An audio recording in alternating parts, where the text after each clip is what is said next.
Hey everyone, my name is Neil Karski and I'm the CEO of Patient Engine, a seven-figure digital marketing, lead conversion, and coaching agency for high-ticket aesthetics providers. And I would like to personally welcome you to the Aesthetics Millionaires Show, where we sit down with industry entrepreneurs to talk about their personal journeys and discuss proven growth strategies. My genuine hope is that through this podcast, we can create more success stories in this industry and help more business owners scale past their competition. Enjoy the show. Ladies and gentlemen, I got a special guest today for another episode of Aesthetics Millionaires Show podcast on YouTube and Spotify. This lady is an absolute rock star. Her name's Suzanne Owen. She's the owner and founder of Neroli Med Spa in Charlottesville, Virginia. And I'm really excited to welcome Suzanne Owen here today to the podcast. Suzanne, how is it going today? You ready to crush this week? Absolutely. It's Monday. Let's do it, right? Suzanne, let's just get right down to it. How did you get into aesthetics? Were you an entrepreneur before you got into this industry? Tell us a little bit of your story. What got you going? Sure. I actually started it with a corporate background. I worked for Aveda Corporation, and I had the pleasure of working directly for Horst Rechelbacher for several years, and lived in Minnesota, New York. I worked in sales and distribution and spa development, and I really got my head into day spa back in the day, back in the 90s when they were just starting to add a couple of treatment rooms to a hair salon and call it a day spa. So that's what we were doing. And then we started to develop some resort properties, and I just fell in love with day spa. When Horst sold the company to Estee Lauder, I stayed with Estee Lauder for I think 3 years, and then I just felt like I was more of an entrepreneur than a corporate employee. I had learned so much that I really wanted to take that and do my own thing. What did you learn in the corporate environment that helped you become successful? That's number one. And then two, where did the idea of you wanting to start your own business originate from? I assume it was probably through that experience in some ways too. Yeah, it was. I think, really what I learned from Aveda was I watched people become entrepreneurs. We worked with a lot of hair salons and distributors, and I watched them grow their dream, and it was really exciting to see that. The other thing I learned there were, really great systems and operations. I learned marketing. I just learned most of the components that you need that, you're going to need out there if you're going to run your own business and your own brand. So I also learned about money. I learned a lot about money, which is important to know when you're out there. I always like to say, getting open is the fun part. Staying open is the really hard part. Mm-hmm. So you have to have those systems, and you have to have an understanding of money. So second part of that question, I was just inspired by all these entrepreneurs that I saw. You'd see somebody that was really great at, cutting hair and doing spa services, and they would, say, okay, so how do I do this? How do I go out, find a location, get the money, put the things in place, find the people? And I would get to watch that from the ground up multiple times. So I felt like I had seen it. I felt like I could do it, and I certainly was inspired by the people who were successful at it. Controversial question. Since you've gotten to see so many small business startups in that space working at Aveda, is entrepreneurship for everybody? No, no, it is not. And honestly, for a while, I wasn't even completely sure it was for me. Expand on that a little bit. It's hard. It's so much harder than you think it is. It's everything stops here. I've got to have the answers. If I don't have the answer, I've got to find the answer. I've got to figure it out. I've got employees relying on me. I've got customers needing 5-star service, and it's a lot of pressure. I've seen these commercials on TV where, the guy's got a food truck and he's trying to sleep at night, and he wakes up in the middle of the night and that food truck is out in his driveway and the food truck is talking to him, and he's like, you forgot to order the this or the that. And it's like, that is so true. It is with you 24 hours a day, wherever you go, whatever you do, whether you're on vacation, you're driving in the car, you're trying to relax, that business lives right next to you, and it doesn't shut up and it doesn't go away. So it's hard, and that's not for everyone. It does, you can't, if you really love it and live it, I'm not sure how much you really get away from it. Or, maybe that's just the pressure that I put on myself, but I think a lot of us do. And if we don't develop that grit, then it's hard to make it. Very interesting. Do you think you'll ever get to a point where the business is going to run itself without you? I have a really good team in place. I have learned to step back some. I don't, in some ways there are things that run themselves, but it also needs vision, it needs coaching, it needs years of experience. It needs someone to say, hey, that's great, but we also need to think about other things. And I think that is what helps it stay on course, is experience and, maybe some mistakes that I've made that they haven't seen yet. So what are those mistakes? What's that? So what are those mistakes and those? What are those mistakes? Trying either holding back when I felt like I needed to or I could go, staying smaller than I probably could have, and probably second guessing myself. There's so much education out there. There's so many associations. There are ways to learn. And you can know a lot, but if you don't bring that back and actually implement and get aligned with what you know, then it's just stuff. Yeah, I like that you say that. There's so much free information out there. And I always even encourage people to listen to this podcast because there's been a lot of amazing stories and strategies that people share. And so the information is out there. The best practices are out there. No single way, I think, in my opinion, is correct because there's many different roads to get to where you want to get to. But lack of action is the biggest detriment, I think, and it's the biggest bottleneck to success. So let's talk about those early days of starting your location. When was this? How did you come up with your brand? What did you start out with as far as services, staff, all that? Yeah, it was just 20 years ago, not too long ago. And we started out as a small day spa. We did massage facials, we did manicures, pedicures, we sold a lot of retail.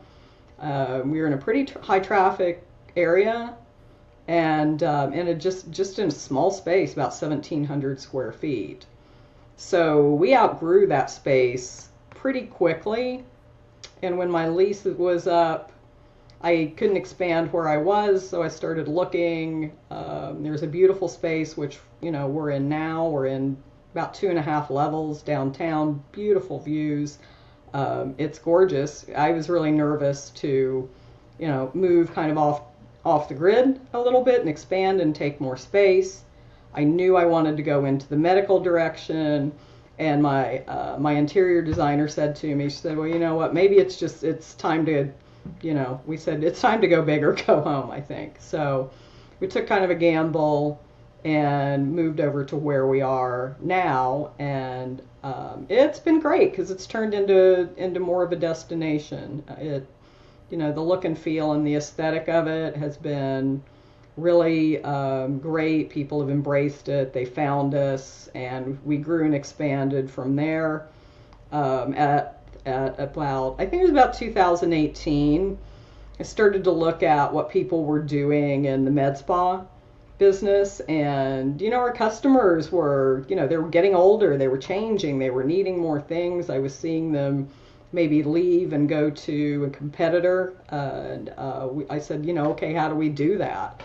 And then, in Virginia, you can find a medical director and you can start to do medical treatments, which, I can't do that as a non-medical business owner in every state.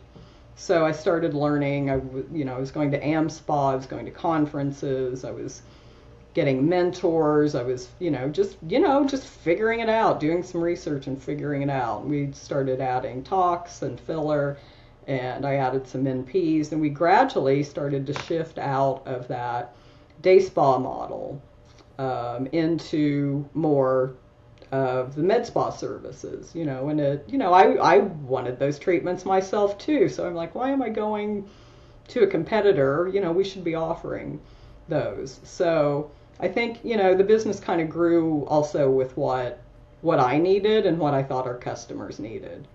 So that's when the really interesting part started, I would say, is when we started to go in that medical direction. As we started growing medical, I slowly started to cut off the spa treatments. We cut out nails. I'm like, I don't think that, I don't think that makes sense for us to try to be all things to all people. Let's really focus on what we want to do, which is facial aesthetics, and start to cut off as we could, as the business could afford to support and shift. We cut off manicures, pedicures. People were, they hated that. Oh my gosh, I can't get my nails done here anymore. So I kept getting some kind of signals that were like, oh my gosh, maybe we shouldn't be doing this.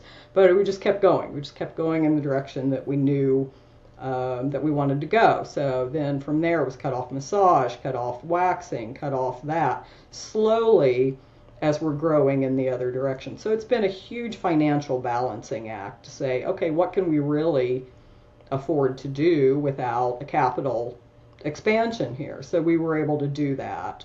And just, I think it was just like 3 or 4 years ago that we finally were just focused 100% facial aesthetics, and then started to grow that out into more wellness services, into BHRT, and then into weight loss and things that actually also enhance and play off of facial aesthetics. So I would say right now the business is where it was.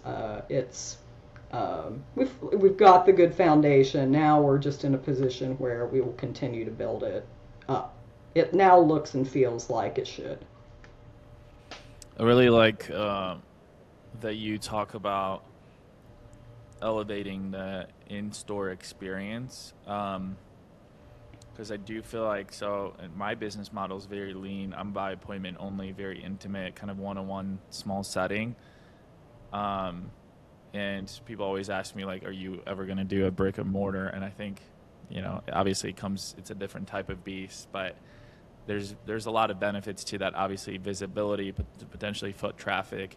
But I think that my biggest thing is it creates a space for a ritual, right? Like people actually go to connect with their providers. They connect with this space. It's a way for them to kind of disconnect.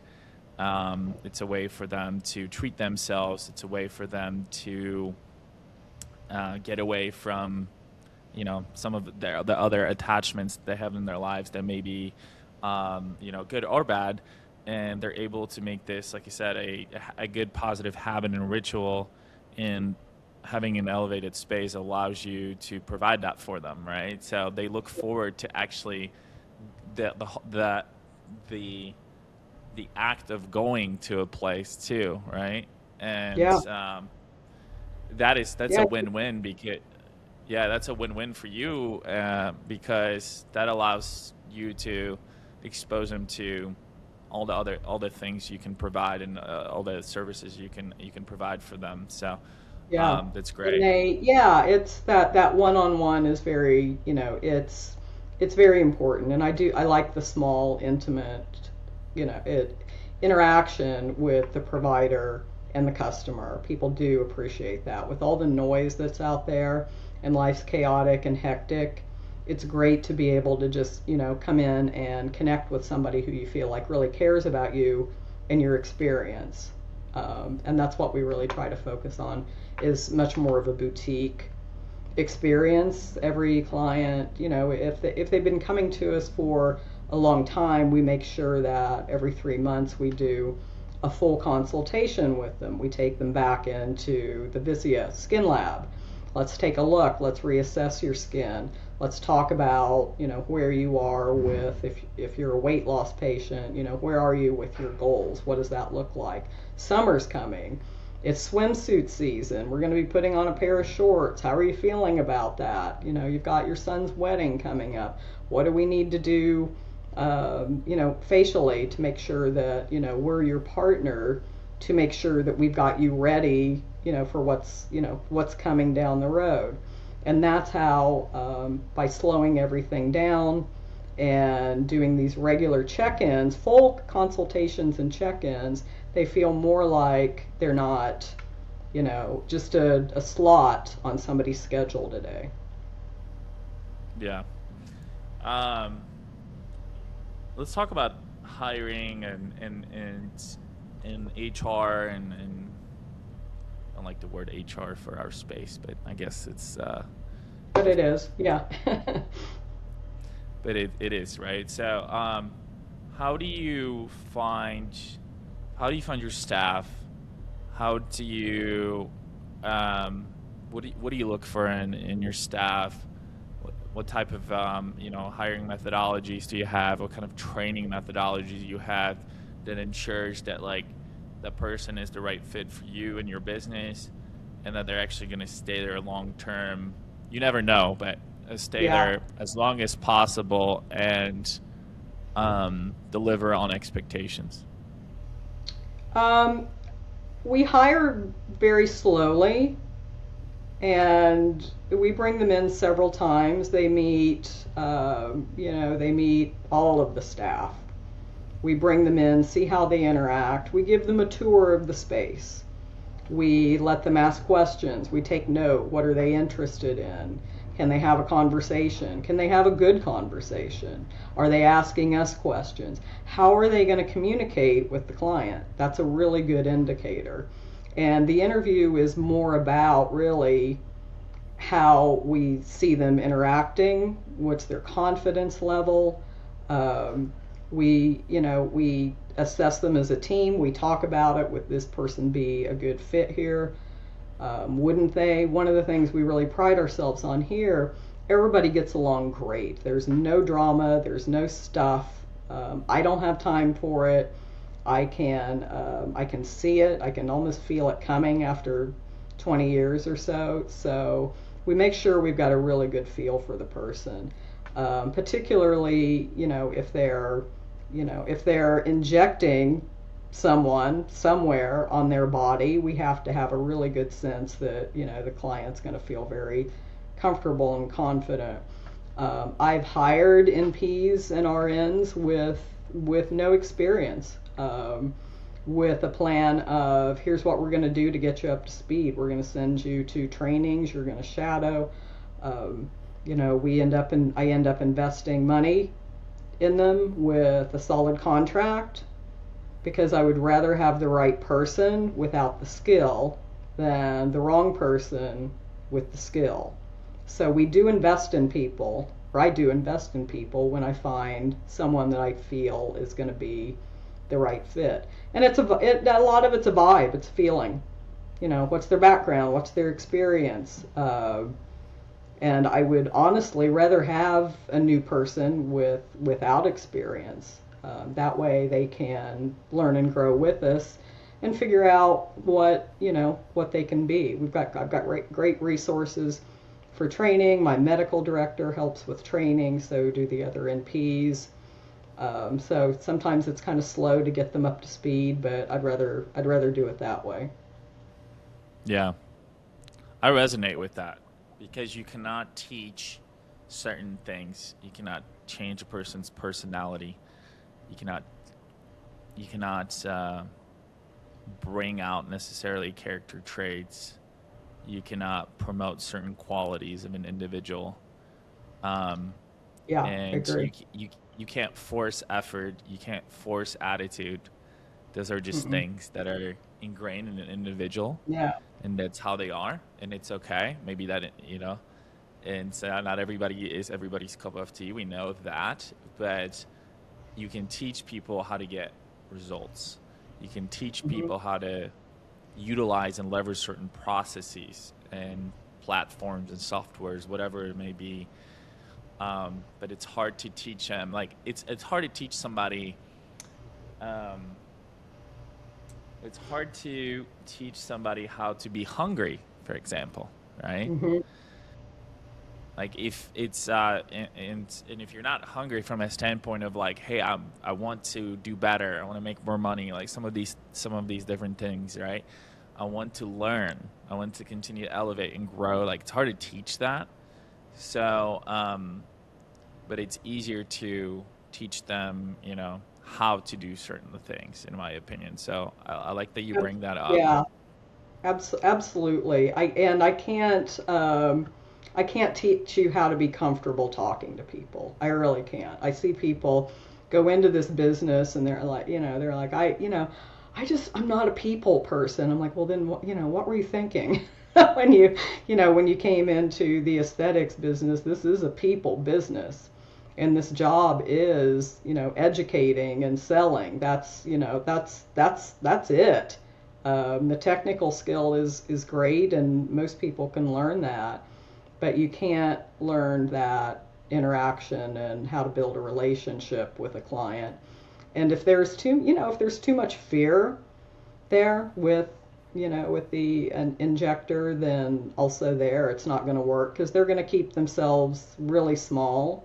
They're going to undertreat, and that's not good either. So they've got to be really open to how to get out of their comfort zone, and that's something I can actually help them with if they're open to it. But if they're not open to that kind of coaching, then it's kind of a non-starter. Yeah, yeah. Um, totally, 100%. I hired I think she was 21 at the time, a 21-year-old esthetician. I think she had a little bit of an experience doing. I think she worked at a dealership, which is interesting. And it's interesting for, I think it was her uncle's dealership or something like that. But she was like, yeah, it was a good experience, and I was like, oh. Why was it a good experience? She's like, well, I got to meet people. I got to learn how to sell. I got to talk about different features. I was like, cool, this is great. And then she was like, hey, I really just want to, like, I'm financially motivated. I was like, wow, this is great. Like, you should be. Are you willing to, to fulfill your part and actually sell and to earn those incentives? She's like, yes. I was like, I was like, that's great because I can teach you everything about these devices, our protocols. Like, she trained with me on sales for a long time on our modules. She met with my client coaches. So it was, so she was able to absorb all of that, and she didn't, it was earlier on, so she didn't have this like predicated, like very, rigid, like view on an outlook on like how things maybe should be done, or she wasn't stubborn in some way. So it ended up being a really good fit because she's absolutely crushing it. But Yeah, that's great. so I Yeah, think that, go ahead. they have to be open. They have to be, open to growing and doing what they need to do. When they come in and they're like, okay, I'm a blank canvas, teach me. I'll go here, I'll go that, whatever you want me to do. And they work with the person who's coaching them internally too, then it usually ends up being a good fit. But when someone, when they're not open, then that's when it falls apart. And we've seen that too. We've had turnovers hard, but we've had that. If it's not the right fit, then it's, if it's not working, then we also have to know when it's time to say, you know what, this isn't working, and we both need to move on. So kind of cut our losses and do that. And we've had to do that too. I've learned to let people go and hire them a lot quicker than I used to too. Rather than just hanging on and saying, well, yeah, maybe they'll get it, maybe they won't. Well, it's like if I'm hoping. Hope's not a strategy. So if they're not following the strategy, then typically it's time to go. Yeah. We talked about this before, but I talk about sales and marketing a lot. I have to. It's my craft. When did you realize that you were never a provider? When your staff, when did you realize when your staff, like, because the industry has shifted a lot and you've seen it go through different transitions in the last 20 years, obviously from no spa to day spa to med spa. Now it's like med spa plus, right? Now it's like you either have to carve your niche, or you have to be a one-stop shop, right? Aesthetics, wellness merging. Industry triples in size in the last 5 years. Tons of changes. When did you realize that we had to start selling? Because I remember when I ran ads 6 years ago, and I honestly, this is going to sound really bad, but I would throw shit at the wall and it would stick, right? And people were curious. They were excited about these devices and treatments and services, and they were like, all right, free consultation, yeah, I'll take it. Now, if I run a free consultation ad, people are going to be like, what is this? I don't respect free. Right. I don't care. Everybody thinks their time is the most important. But when did you kind of realize, hey, we have to figure out how to make some changes internally? Maybe we had to bring in new staff, or we had to change some things around with comp structures, with processes, with training, with getting staff aligned on the same page, and because I feel like things shifted a bit to where it used to be a little bit more inbound. Now it's hey, we actually have to influence a little bit more. Yeah. That's a great question. I have had big aha moments a couple of times, and they usually, well, it's been two things. It was early on when I looked at retention, and I said, why, it should be higher. Our retention should be higher. People love us. We get great reviews. What's happening here? So kind of dug down into watching from the floor in the front desk what happens. And I kind of made some observations and found a few things. It's we say, okay, bye, thanks for the treatment, everything was great, love you guys, I'm going to go write a great review, okay, see you next time. And then, they kind of disappear. And it's well, what's happening? So keep asking ourselves, what's going on there? And it's well, they're walking out without a plan to come back. There's no next appointment. Nobody has said to them, you've got to use these products at home in order to get the results. It was just, we were relying on the amazing customer service and the amazing experience. And I said earlier, hope's not a strategy. It's not a strategy.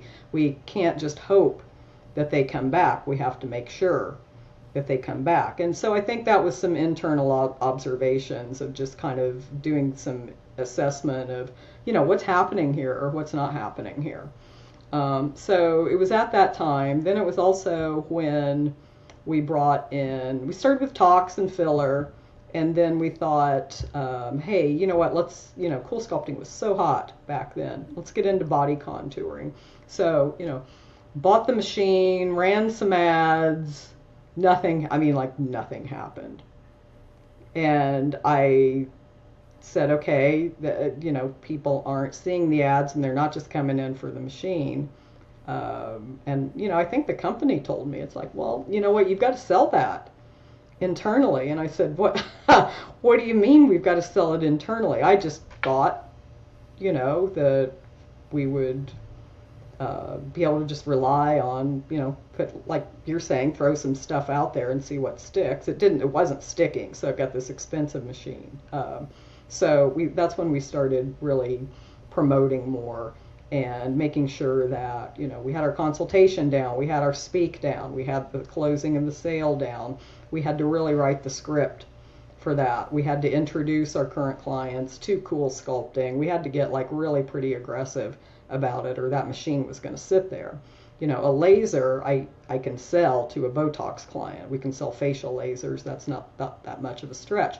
But when you're going from face into body, that's a big jump, and we weren't prepared for that. So we started running a lot of Google ads, doing a lot of marketing, put a lot of money into it, started doing cool sculpting events and really marketing it more internally. And it really took off, and that ended up being a great business for us while cool sculpting was really hot. And then after the pandemic, it really, kind of sold itself. People were like, oh my God, I got to get rid of this fat that's come on my body. So, and by then we had a client base for it too.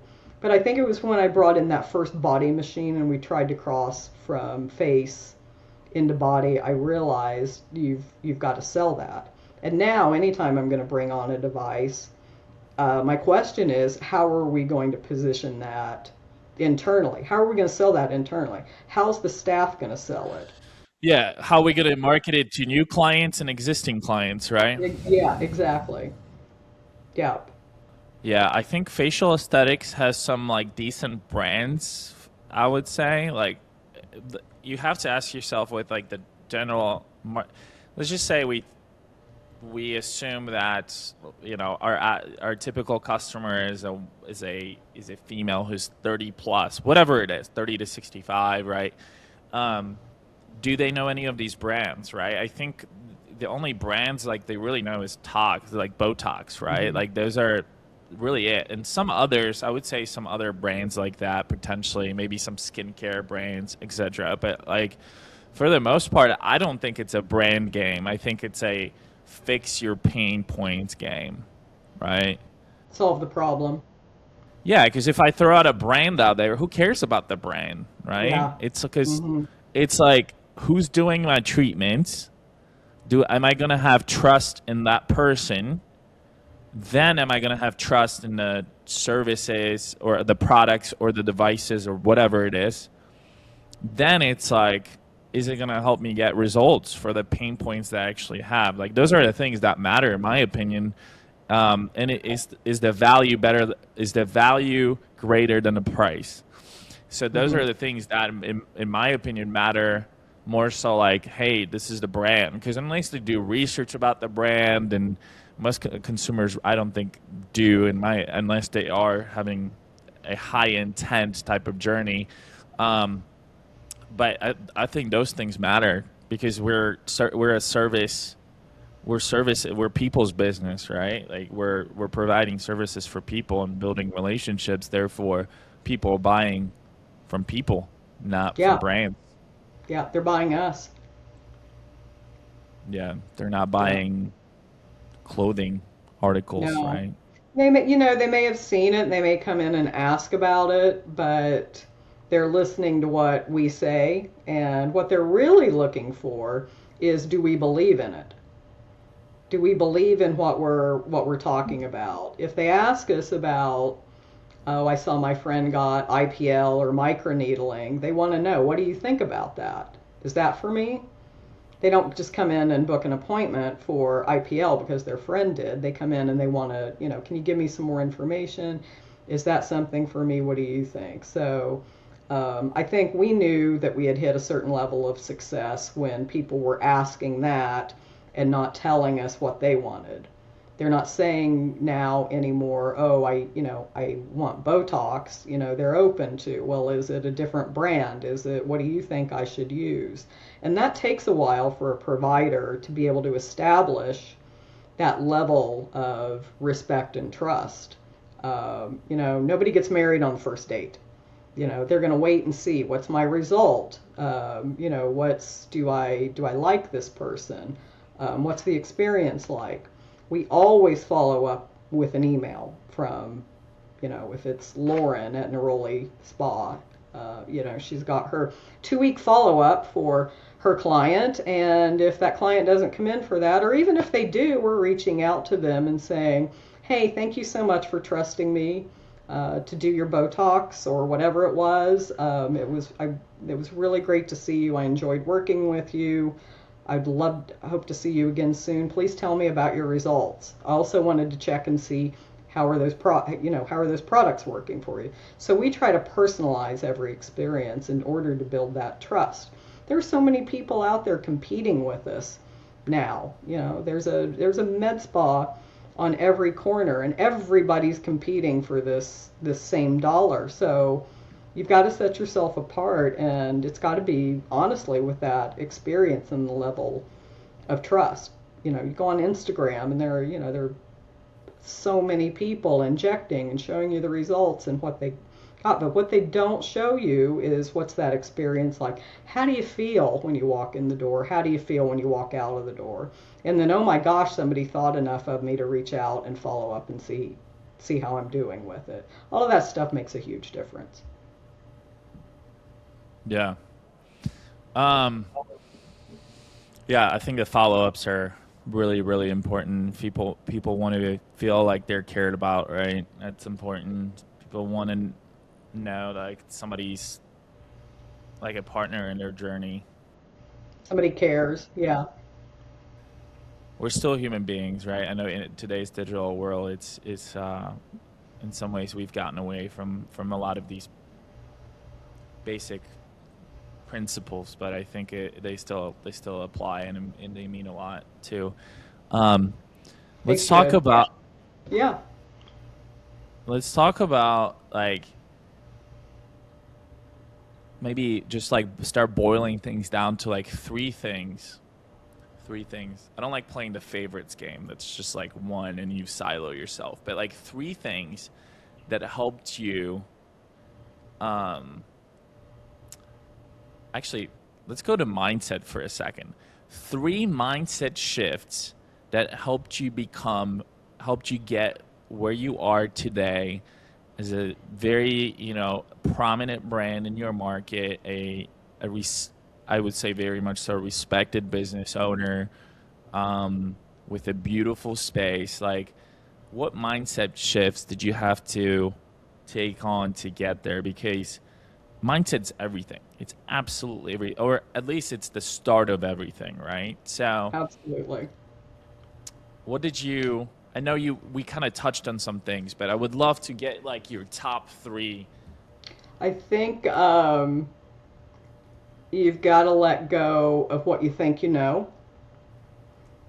What you thought doesn't it doesn't matter. You've got to be open to everything, and you've got to go find your answers on your own. No one's coming to save you. When you get into trouble, you got to figure things out on your own. I think the big thing too is it's scary to do, developing your own brand. You've got to be able to put that fear down and do it anyway. There are a lot of competitors out there. There are a lot of people that are doing like really big things, and you can do that too if you think you can. If you think you can, then you can. But if you think you can't and that's not for you, then that's a non-starter. Then you're there's nowhere to go with that. So I think, a big thing of it is a big part of mindset is fear. Another one is openness to coaching and education. I've had mentors all the way. Whoever I could meet at a conference that would talk to me, or in med spa owners forums, the associations, I've established connections with them. And when I don't know, that's who I call and talk things through with them. And there's some really great people in this business who are very open to helping, but you've got to ask for it. You've got to help. You've got to get over your ego, which actually I think is the first thing I was talking about, is kind of let your ego go and ask for help and get over that fear. And then just you got to keep going. There are days when you say, oh my gosh, I don't know about this anymore, but you're going to get knocked down, and you have to be really resilient, and you have to be able to get back up, because you're gonna go through a storm. You're going to go through a lot of storms, and you have to just be able to stay really strong and resilient and get yourself back up. Yeah. When half of your staff leaves for no good reason, except maybe somebody got married, somebody moved, somebody had a baby, and then you find yourself, kind of starting over staffing, that's a really easy place to get discouraged, or just get tired and get over it. But I think it was it last year or 2 years ago, I thought, 18 years of this, I met somebody in private equity, and I thought, maybe I'm done, maybe this is it, maybe that's all there is. But then I decided not to. I said, you know what? No, not done yet. So I, got back up and kind of kept going, and then we started expanding in another direction. But it's a rough road as an entrepreneur. It really is. Yeah. I taught myself not to be so reactive and to look at data and look at what has taken in place over a course of time, rather than just focusing on one isolated incident, which has been a big shift.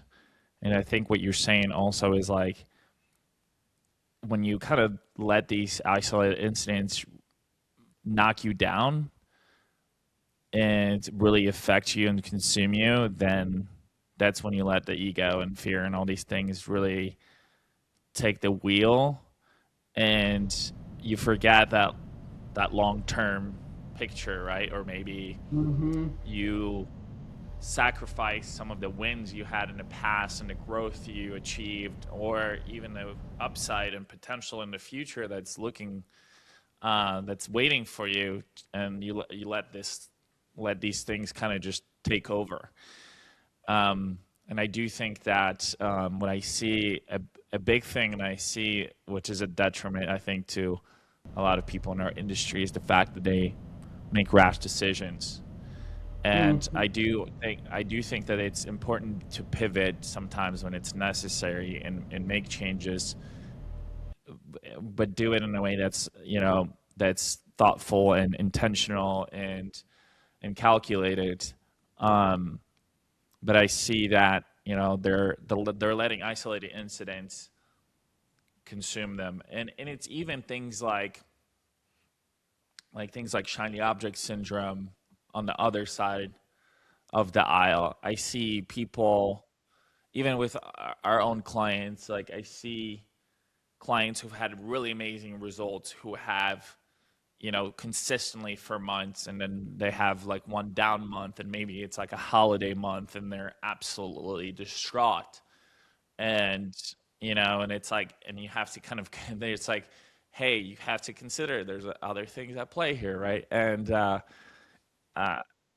that's just, to me, and it's like understanding, like, for example, there's going to be times when you may not be crushing it as much as you're crushing it in different months, right? Like, I know, for example, for for my body sculpting studios, we have that curve, and we forecast to the curve, and I'm not going to be as profitable every single month because I'm understanding that there are things like seasonality, right? And I have to be vigilant, and I have to be thoughtful around my decision making, and I have to budget accordingly, like things like that, right? So I think that's super important.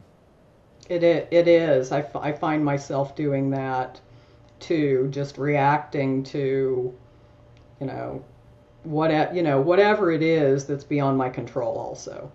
There are only certain things that you can control, and from there you try not to react to that. And after some years, it's like, oh, okay, we're doing that again. We're in this cycle again. We're in the cycle of where the retention kind of drops in the middle and we don't have that consistent number. It's just cyclical the way the clients come in.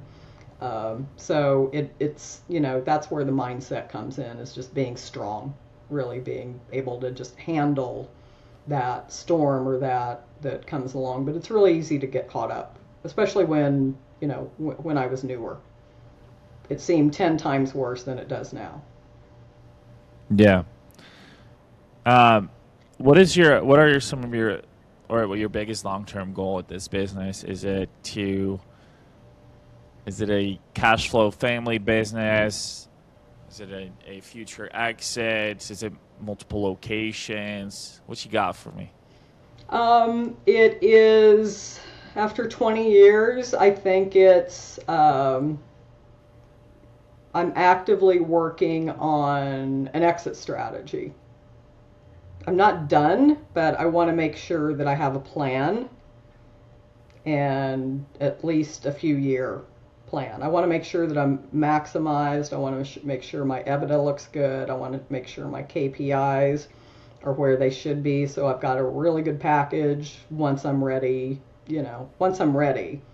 At one point I thought about multiple locations, but there's so much you can do in one location, and scaling isn't necessarily, it's not, it's a lot harder, I think, than it looks. And in a small market, that would put me, way geographically outside of where I'm really comfortable operating. So I think I've decided, it's one location, it's maximizing what I have, and then just to be honest and realistic, at 60 years old, it's like I need to have a plan so that I don't just end up, going and giving the keys to my niece one day, not having any idea whether or not I have something to sell. That wouldn't feel very good after all of the money, the blood, sweat, and tears I put into it. I just want, I want to make sure I've got something good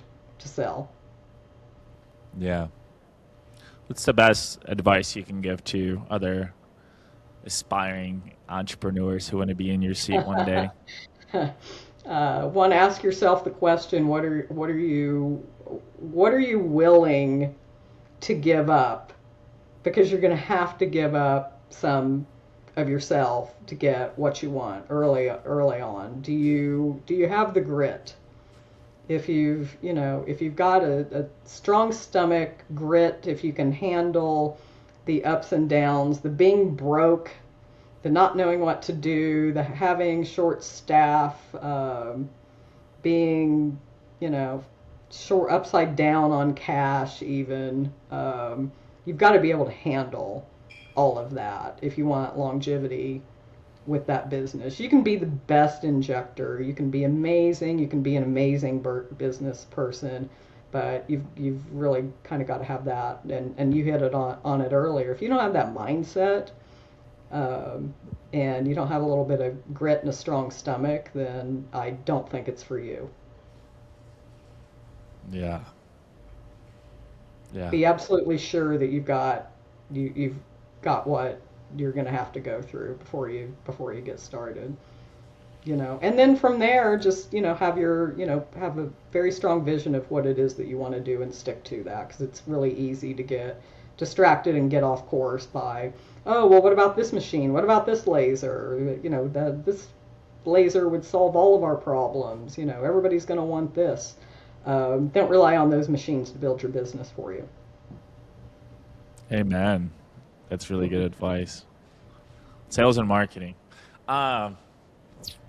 Okay. And Suzanne, where can people find you if they want to connect with you, network with you, exchange ideas? Entrepreneurship can be lonely at times, and we want to make sure part of this podcast is to promote and build a community of other entrepreneurs who are growth and driven and have the right intentions as well. So where can people find you if they want to connect with you?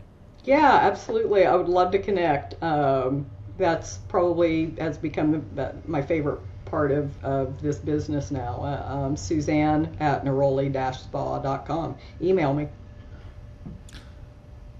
Ladies and gentlemen, thank you so much, Suzanne, for joining us today. We really appreciate you sharing your story and giving tips and strategies and setting realistic expectations of what it takes to get to a point where you are today. So we really appreciate it.